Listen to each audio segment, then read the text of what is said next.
সেটা নিয়ে একটা ভিডিও করেছিলাম দুদিন আগেই এবং বলেছিলাম যে এর পরবর্তী অংশটা সেটা হচ্ছে এটা কি দুই দেশের মধ্যে একটা পূর্ণাঙ্গ যুদ্ধের রূপ নেবে এবং আরও স্পষ্টভাবে যদি বলি সেটা হচ্ছে এটা কি একটা রিজিওনাল ওয়ার হয়ে উঠবে কিনা সেই আলোচনা চলছে কি হতে পারে এই ব্যাপারেই আরেকটু কথা বলা দরকার। প্রথম কথাটা হচ্ছে ঠিক এই মুহূর্তে পরিস্থিতিটা কোন জায়গায় আছে। আমরা জানি ইরান আগের ভিডিওতে সব বলা হয়েছে যে প্রথমবারের মতো তার নিজ মাটি থেকে আক্রমণ করেছে ইসরায়েলে। আক্রমণটা একেবারে পরিকল্পিত, খুব মেজার্ড বলা হচ্ছে। ইরান কখনোই কোনোভাবেই চায়নি ইসরায়েলের অনেক বেশি ক্ষতি হোক, সে চেয়েছে তার এক ধরনের মুখ রক্ষা হোক। ইরান একটা রিজিওনাল সুপার পাওয়ার, তার একটা কনসুলেটে হামলা করেছে ইসরায়েল যেটা তার নিজের ভূমিতে আঘাত করার সমতুল্য, তাকে কোনো না কোনোভাবে রিটালিয়েট করতে হতো, সে সেটা করেছে, কিন্তু এমনভাবে করার চেষ্টা করেছে যাতে ইসরায়েলের অনেক ক্ষয়ক্ষতি হয়ে, প্রচুর মানুষের মৃত্যু হয়ে, অনেক স্ট্র্যাটেজিক স্থাপনা ধ্বংস হয়ে ইসরায়েল অল আউট অ্যাটাক না করে এখানে এই জায়গায় থেমে যাবে বলে ইরান এক্সপেক্ট করেছিল। কিন্তু ইরানের এটার পর ইসরায়েলের ওয়ার ক্যাবিনেট দফায় দফায় বসেছে এবং আমি সর্বশেষ যে খবর পেয়েছি সেটা হলো সর্বশেষ বৈঠকের পর ইসরায়েলের কিছু কর্মকর্তা মার্কিন গোয়েন্দাদেরকে জানিয়েছে এবং সেই বরাতে নিউজ প্রকাশিত হয়েছে যে ইসরায়েল সামরিকভাবেই আবার জবাব দেবে এবং সেটা মোটা দাগে খুব সীমিত থাকবে, তারা কোনো ম্যাসিভ কোনো জবাব না। এখন সীমিত মানে ম্যাসিভ অ্যাটাক না করুক, কিন্তু সীমিত একটা স্পেসিফিক জায়গায় যদি অ্যাটাক করে, সেই জায়গাটার প্রসঙ্গে আমি আসছি পরে, তাহলে তো আসলে ওই সীমিত অ্যাটাকেরও কোনো মূল্য থাকবে না, সেটাও বিভৎস অ্যাটাক হয়ে যাবে। সেটা কোনটা সেই জায়গায় আসবো। প্রথম কথাটা হচ্ছে ইসরায়েলকে আসলে জবাব দিতে হতো। আমি আমার আগের ভিডিওর শেষ অংশেই এটা বলেছি, তার জন্য এটা খুব কঠিন চুপ করে থাকা। সেটা বোঝার জন্য আমাদের বুঝতে হবে আসলে ইসরায়েল মানে নেতানিয়াহু, টু বি স্পেসিফিক, এটা কি ইসরায়েল বলাও ঠিক হচ্ছে না, নেতানিয়াহু কেন ইরানি কনসুলেটে হামলা করার সিদ্ধান্ত নিয়েছিলেন।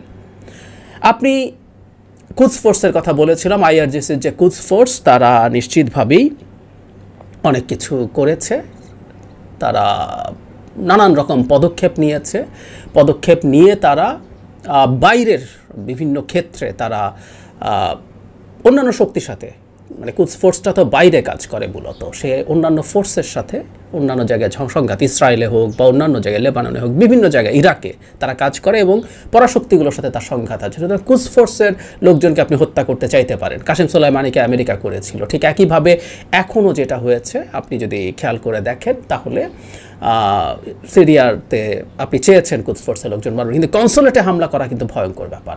আপনি একটা কনসুলেটে হামলা করেছেন একটা জেনে শুনে প্রভোগ করার জন্য ইরানকে যুদ্ধে, এটা খুব জরুরি ব্যাপার। তার মানে নেতানিয়াহু ইরানকে যুদ্ধে ডেকে নিয়ে আসতে চেয়েছেন। ছোট কারণটা আগে বলি, এটা দীর্ঘকালীন কারণ, এটা খালি নেতানিয়াহুর ক্ষেত্রে না, এই আলোচনাটা ইসরায়েলের প্রত্যেকটা প্রধানমন্ত্রীর কালে হয়েছে। সেটা হলো ইরানের এক ধরনের কমফোর্ট আছে, ইরান কিন্তু প্রক্সিদেরকে দিয়ে যুদ্ধ করায়, ফলে যেটা হয়েছে আপনি ইসরায়েলকে বা অন্য কোনো শক্তিকে নানান রকম ঝামেলায় ফেলতে পারেন।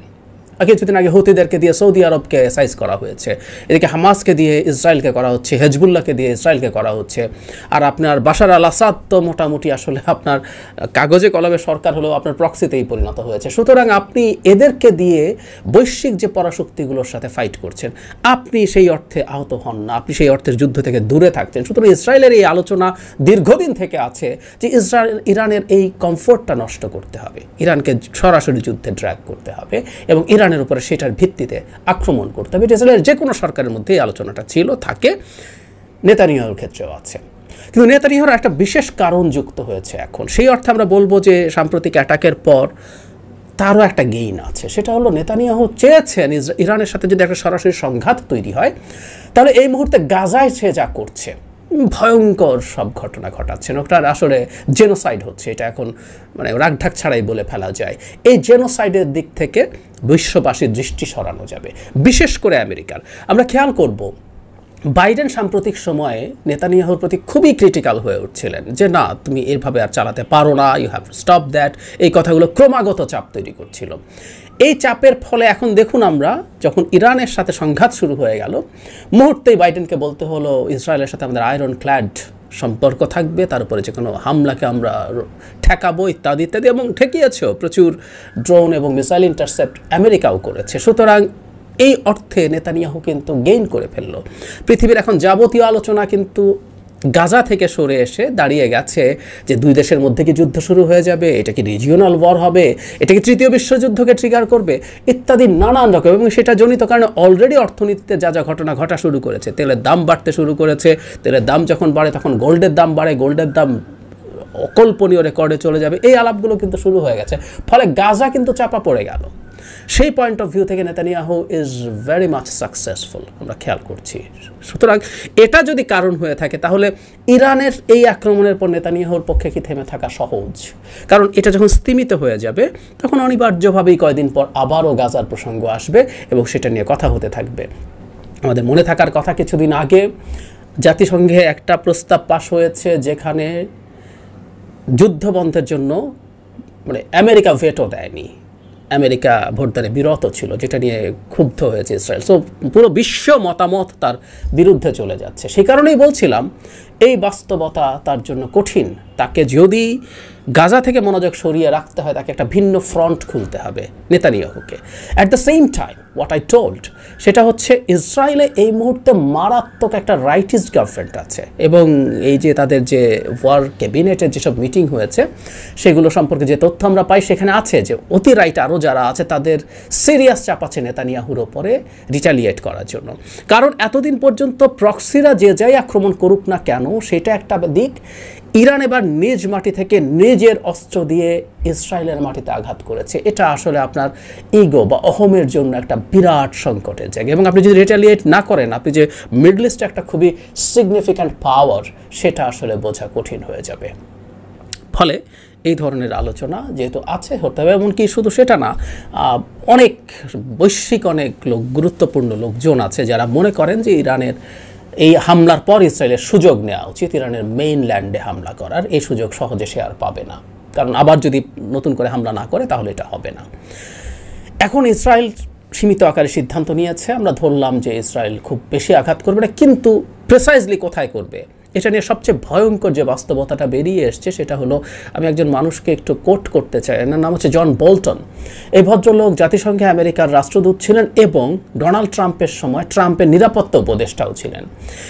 এই জন বোল্টন তার একটা সাক্ষাৎকারে বলছে এটাই ইসরায়েলের হাই টাইম সে ইরানের নিউক্লিয়ার যে স্থাপনাগুলো আছে সেগুলোতে আক্রমণ করতে পারে।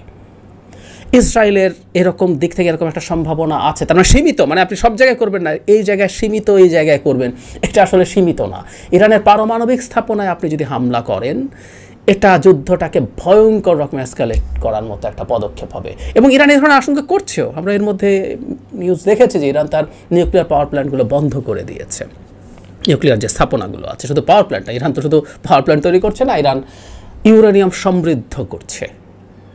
ইউরেনিয়াম সমৃদ্ধ করেন কেন? আপনি যাতে বম গ্রেড ইউরেনিয়াম তৈরি করতে পারেন, মানে আপনি পারমাণবিক বোমা তৈরি করতে পারেন, সেই চেষ্টা আপনি করছেন। এবং ইসরায়েল দীর্ঘদিন থেকে চাইছে একটা বাহানা, যে বাহানার মাধ্যমে সে এই স্থাপনাগুলো ধ্বংস করে দিতে পারবে। এটা যদি হয় বিভৎস ব্যাপার হবে। এখন ইসরায়েলের আক্রমণটা কেমন হবে বা কতটুকু হবে সেটা আসলে ডিপেন্ড করবে বর্তমান প্রেক্ষাপটের উপর। সে আক্রমণ না করার জন্য কী কী ধরনের পরিস্থিতি আছে আগে সেটা বলি। আক্রমণ কেন করতে পারে সেটা বললাম। না করার মতো পরিস্থিতি হচ্ছে আমেরিকা খুব স্ট্রংলি এই আক্রমণের বিরুদ্ধে, ইসরায়েল পাল্টা কোনো আক্রমণ করবে এবং প্রকাশ্যে আমেরিকা বলেছে ইসরায়েলের কোনো রিটালিয়েটারি মানে স্টেপের জোর সাথে আমেরিকা থাকবে না, কোনো পাল্টা পদক্ষেপ নিতে গেলে আক্রমণাত্মক কোনো পদক্ষেপের সাথে আমেরিকা থাকবে না। এবং আমেরিকা এই মুহূর্তে কোনোভাবেই চাইবে না একটা রিজিওনাল ওয়ার তৈরি হোক। রিজিওনাল বাদ দেয়, ইরান ইসরায়েলের যদি একটা যুদ্ধ হয়, এর মধ্যেই আমরা খেয়াল করেছি যে বৈশ্বিক বাণিজ্য ব্যবস্থা ভয়ঙ্কর খারাপ পর্যায়ে চলে গেছে এবং এই যুদ্ধ যদি হয় এটা আরও টাফ সিচুয়েশন তৈরি করবে। সামনে আমেরিকার নির্বাচন, এই নির্বাচনে যদি হঠাৎ করে আবার সব কিছুর প্রাইস হাইক করতে শুরু করে, বাইডেনের উপর খুব সিরিয়াস চাপ তৈরি হবে। অ্যাট দ্য সেম টাইম এই যুদ্ধ যদি পুরোপুরি লেগে যায়, বাইডেনের পক্ষে ইসরায়েলের পক্ষে না দাঁড়ানো কঠিন হয়ে যাবে এবং সে যত বেশি ইসরায়েলের পক্ষে দাঁড়াবে, বাইডেনের ডেমোক্র্যাট ভোটারদের মধ্যে বিরাট একটা অংশ আছে মুসলিম এবং অনেক লিবারেল মানুষ আছে যারা ইসরায়েলের এই অসভ্যতা বর্বরতাকে সমর্থন করে না, তারাও বাইডেনের কাছ থেকে দূরে সরতে থাকবে। সো বাইডেন খুব বড় ঝুঁকিতে আছেন আসলে। ফলে উনি তার জায়গা থেকে সর্বোচ্চ চাপ প্রয়োগ করার চেষ্টা করছেন যাতে যুদ্ধটা না হয়। এটা একটা গুরুত্বপূর্ণ point. At the same time ইসরায়েলের যেটা হয়তো খেয়াল করা উচিত হবে, যেহেতু আমেরিকা এখানে ইসরায়েলের সাথে আছে, চায়না, রাশিয়া অলমোস্ট প্রকাশ্যেই ইরানের পক্ষ নিয়েছে। রাশিয়া তো ছিলই সবসময় ইরানের পক্ষে, চায়নাও ইরানের এই যে পদক্ষেপ, আপনি ইসরায়েলের মাটিতে আঘাত করেছেন ইতিহাসে প্রথমবারের মতো, অনেকে এক্সপেক্ট করছিল চায়না সফটলি হলেও সমালোচনা করবে, চায়না সফটলি সমালোচনা করে নাই, সুতরাং চায়নাও ওদিকে আছে। সো সব কিছু যদি আপনি একত্র করেন, ইসরায়েলের জন্য এই সিদ্ধান্ত নেওয়া খুবই কঠিন। আর আমেরিকার চাপটা আসলে ক্রমাগত বাড়তে থাকবে ইসরায়েলের উপরে না করার জন্য, কারণ হচ্ছে আমরা একটা ছোট্ট কৌশলগত ব্যাপার একটু বুঝে নেওয়া দরকার। পৃথিবীতে আমি আগে একদিন বলেছি কতগুলো চোখ পয়েন্ট আছে। মালাক্কা স্ট্রেইট চীনের জন্য একটা ভয়ঙ্কর বিপদের জায়গা। স্ট্রেইট অফ মালাক্কা আমরা প্রণালী বলি সম্ভবত, মানে দুটো ল্যান্ডের মাঝখানে খুব ন্যারো স্ট্রিপ অফ ওয়াটার্স, এটাকে আমরা স্ট্রেইট বলি। কিছুদিন আগে হুতিদের কারণে বাবাল মানদেব যে স্ট্রেইট, সেটা নিয়ে আমরা আলোচনা করেছিলাম, এবং সেটার কারণে সুয়েজ ক্যানাল দিয়ে রেড সি হয়ে যে সমুদ্রে যে পরিবহন, সেটা ডিসরাপ্টেড হয়ে পৃথিবীর বাণিজ্য অলরেডি টাফ জায়গায় পৌঁছে গেছে।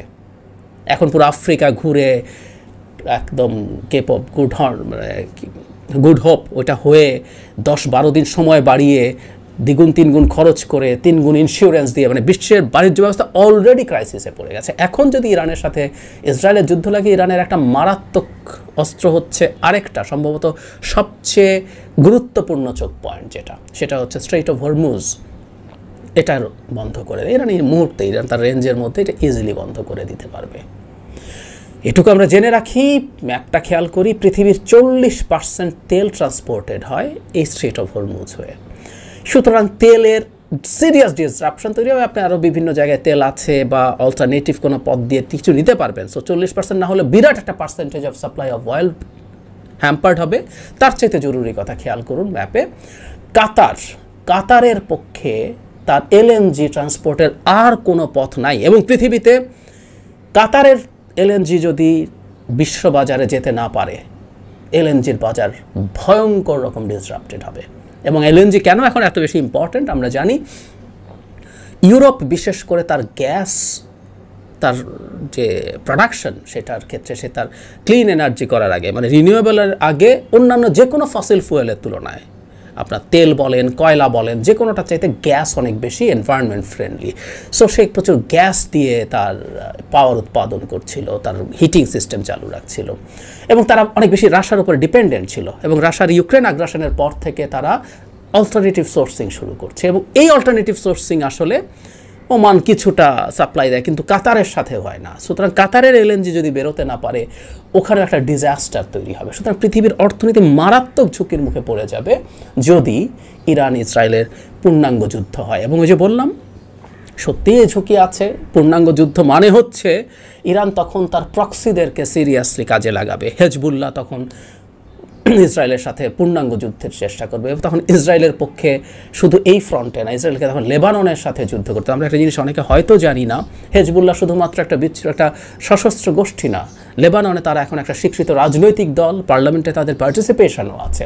তখন সে লেবাননের সাথে একটা যুদ্ধ শুরু হয়ে যাবে। এদিকে হুতিরা যদি আরও বেশি অ্যাক্টিভ হতে শুরু করে, তাদের বাবার মানদেবের যদি সমস্যা করে, এবং অলরেডি যে তথ্য জানা গেছে যে গোয়েন্দা তথ্য দিয়ে সৌদি আরব সাহায্য করেছে ইসরায়েলকে, তখন হুতিরা যদি আগের মতো আবার সৌদি আরবে আক্রমণ করা শুরু করে, তার মানে ইরান নিজে চাইবে আসলে এটাকে রিজিওনাল জায়গায় ছড়িয়ে দেয়া। তাতে সুবিধা হচ্ছে এটাতে এই যুদ্ধটা দ্রুত বন্ধ করার জন্য এক ধরনের চাপ তৈরি হবে। সুতরাং সত্যিকার অর্থেই এই ঝুঁকি আছে। তার চেয়ে বড় ঝুঁকির জায়গা হচ্ছে দুটো পারমাণবিক শক্তিধর দেশ। কথাটা আমি ইসরায়েলের ক্ষেত্রে সত্য যে তাদের পারমাণবিক বোমা অলরেডি আছে, তারা কখনো প্রকাশ্যে এটা স্বীকার করে নাই, তারা কোনো পরীক্ষাও করে নাই, কিন্তু এটা আছে, কোনো সন্দেহ নাই। ইরানের কি আছে? ইরান যে কোনো সময় পেয়ে যেতে পারে রাশিয়া থেকে বা নর্থ কোরিয়া থেকে, তার কাছে দু একটা ওয়ারহেড পাঠিয়ে দেওয়া কোনো ব্যাপার না। কিন্তু তার চেয়ে জরুরি কথা, ইসরায়েলের নিজের সক্ষমতা ওই পর্যায়ে চলে গেছে। কতদিন লাগতে পারে? আমি যথেষ্ট ঘাটাঘাটি করে দেখলাম যে আমেরিকান বিশেষজ্ঞরাই বলছেন it's a matter of days, 7 days 10 days, সর্বোচ্চ 2 সপ্তাহ সময় লাগবে ইরানের একটা নিউক্লিয়ার ওয়েপন তৈরি করার জন্য। অলরেডি নাকি তাদের কাছে 6টা থেকে 8টা, মানে ব্যাপারটা কি আমি একটু বেসিকটুকু বলি, কোনো একদিন হয়তো পুরোটা আলোচনা করব। পারমাণবিক বোমা বানানো আসলে খুব কঠিন কাজ না। আমরা জানি আসলে এটা কীভাবে তৈরি করা হয়, একদম সব কিছু আপনি জানবেন, কী কী পার্ট থাকে, কীভাবে কী কী হয়, আপনি খুব ক্লিয়ারলি জানবেন। মানে ফিশন বম। পারমাণবিক বোম তো দুই রকম, এটা হলো ফিশন বম যেটাকে নিউক্লিয়ার ফিশনের মাধ্যমে হয়, আর এটা হলো ফিউশন বম যেটাকে আমরা সাধারণ ভাষায় হাইড্রোজেন বোমা বলি বা থার্মোনিউক্লিয়ার বম্বও বলে। যাই হোক, ওর একটা ফিশন বম তৈরির জন্য আপনার আসলে বিশুদ্ধ ইউরেনিয়াম দরকার। আপনি প্রকৃতিতে এই রেডিও অ্যাক্টিভ নিউক্লিয়ার মানে যে আইসোটোপটা আছে সেটা আপনি খুব কম পান, খুব কম পার্সেন্টেজ। আপনি দেখে সেন্ট্রিফিউজ করতে করতে করতে করতে করতে করতে পিউরিফাই করতে থাকেন। এটা 85 হলেই আপনি একটা বোমা বানাতে পারেন, বেশি হলে আরও ভালো। তো ইরান ওটার খুব কাছাকাছি পৌঁছে গেছে এবং একটা ক্রিটিক্যাল মাস বলে, আমি আজকে ওই ডিটেল আলোচনায় ঢুকছি না, ওই পরিমাণ ইউরেনিয়াম লাগবে একটা বোমা বানানোর জন্য। তো ওই পরিমাণ ইউরেনিয়াম তাদের পিউরিফিকেশন হয়ে গেছে এবং তারা 2 সপ্তাহের মধ্যে 8-10টাও মানে 6টা টাকা অ্যাটলিস্ট পারবে এবং আরও 2-3 মাস সময় নিলে আরও 10-12টার মতো তারা পেরে ফেলবে। সো তারা খুব কাছাকাছি এবং তার পক্ষে নিউক্লিয়ার ওয়েপন বানিয়ে ফেলা আসলে কোনো ব্যাপার না। নাম্বার 2 হচ্ছে, আমরা যদি নিউক্লিয়ার ওয়েপন বানিয়ে ফেলি আমাদের খুব বেশি লাভ হবে? উত্তর হচ্ছে না, খুব একটা লাভ হবে না। কারণ হচ্ছে একটা ওয়েপন বানানো at the same time you have to have a vehicle যেটার মাধ্যমে আপনি বোমাটা পৌঁছে দিতে চান আপনার টার্গেটে। আমাদের ভেহিক্যাল নাই। ভেহিক্যাল কী আছে? মূলত 2টো জিনিস দিয়ে আমরা বোমা পাঠিয়ে দিই। একটা হচ্ছে মিসাইল, সেটা ক্রুজ হতে পারে, ব্যালিস্টিক হতে পারে, আরেকটা হচ্ছে বিমান। বিমানের মাধ্যমে আপনি নিয়ে গিয়ে ফেলে দিতে পারেন। নিউক্লিয়ার ওয়েপন ক্যারি করার জন্য স্পেশালাইজড বিমান লাগবে, যেটা ফাইটার আমরা দেখি যে কোনো ফাইটার এগুলো নিয়ে যেতে পারে না। কিছু কিছু ফাইটার পারে, আর মূলত বম্বারগুলো সেটা পারে। ইরানের আসলে দুটোই আছে। ইরানের সেই মিসাইলের ক্যাপেবিলিটি আছে, আমি আমার আগের ভিডিওতে বলেছিলাম আমরা যা যা দেখেছি এইগুলো আসলে ইরানের মূল সক্ষমতা না। ইরানের মূল সক্ষমতা আরও অনেক বেশি আছে। সে সত্যিকারভাবেই ইসরায়েলের মাটিতে নিউক্লিয়ার বোমা পৌঁছে দেওয়া সম্ভব, তার পক্ষে তার সেটা সম্ভব, তার ফাইটারও আছে। এখন এরকম দুটো দেশ যদি লেগে যায় তাহলে খুব বিপজ্জনক পরিস্থিতি হবে। এখন ইসরায়েল যদি ওই সুযোগটা নেওয়ার চেষ্টা করে, দীর্ঘদিন থেকে ইসরায়েল এই সুযোগের অপেক্ষায় আছে, কোনো একটা বাহানা যেটার মাধ্যমে ইরানের নিউক্লিয়ার যে স্থাপনা আছে সেটাই আক্রমণ করবে। এখন এই প্রশ্ন আসতে পারে যে এই স্থাপনায় আক্রমণ করলেই কি সেটা ধ্বংস করে দেওয়া সম্ভব? টাফ, কারণ মূল যে সেন্ট্রিফিউজগুলো যে জায়গা আছে এটা খুব সিরিয়াসলি ফর্টিফাইড হওয়ার কথা। মানে এমন ব্যবস্থা আপনি নিয়েছেন যে ব্যবস্থার ভেদ করা আসলে কোনোভাবেই সম্ভব না। যদিও এখন প্রচুর বাংকার ব্লাস্টার বম বলে আছে যেগুলো উপরে বিস্ফোরিত হয় না, এটা ভেতরে ভেদ করে চলে গিয়ে, তারপরও কঠিন এটা টার্গেটটাকে অ্যাচিভ করা। কারণ ইরান দীর্ঘদিন থেকে জানে ইসরায়েল এই ধরনের চেষ্টা করতে পারে, সুতরাং তার ওই ফর্টিফিকেশন থাকার কথাই আছে। কিন্তু যদি সেটা সফলও হয়ে যায় বা সফল না হলেও এই আক্রমণটা মারাত্মক এসকালেটরি হয়ে যাবে।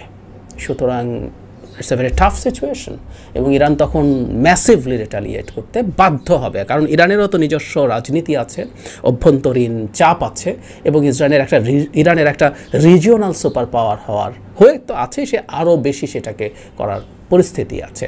সো এই জায়গায় আমরা দাঁড়িয়ে আছি। আরেকটা বাস্তবতা আমার কাছে প্রথম মনে হয়েছিল, কিন্তু ওরা মনে হয় না খুব বেশি দেরি করবে। ইসরায়েল কোনো একটা অ্যাটাক করতেই যাচ্ছে, যে বললাম নেতানিয়াহু তার জায়গা থেকে চেষ্টা করছে তার উপরে গাজার চাপ যত কমিয়ে রাখা যায়। আরেকটা অপশন আসলে নেতানিয়াহুর জন্য হতে পারতো, সেটা হচ্ছে নভেম্বরে আমেরিকান ইলেকশনে ট্রাম্প জিতে আসার সম্ভাবনা আছে। পৃথিবীতে নেতানিয়াহুর মতো যত সরকার আছে, ওইটা পুতিন বলেন, নেতানিয়াহু বলেন, ভারতের মোদি বলেন, বাংলাদেশের শেখ হাসিনা বলেন, তারা বসে আছে ট্রাম্প জিতে আসুক, সো দ্যাট এই সব যাতা করার ক্ষমতা দেশের ভেতরে এবং দেশের বাইরে তারা পেয়ে যাবে। ট্রাম্প কিন্তু ব্ল্যাঙ্ক চেক দেবে to do anything against Iran. আমাদের মনে থাকার কথা, ইরানের সাথে যে নিউক্লিয়ার ডিল হয়েছিল পশ্চিমা দেশগুলোর, যেটার মাধ্যমে ইরান তার নিউক্লিয়ার প্রোগ্রাম থেকে সরে আসবে, তার বিনিময়ে তার বেশ কিছু স্যাংশন সরানো হবে, সেখান থেকে ট্রাম্প সরে এসেছিল এবং সত্যিকার অর্থে সরে আসার পরই ইরানের ডেভেলপমেন্টটা, তার নিউক্লিয়ার প্রোগ্রামের ডেভেলপমেন্ট আরও বেড়েছে এবং অনেক বেশি কাছে সে পৌঁছে গেছে।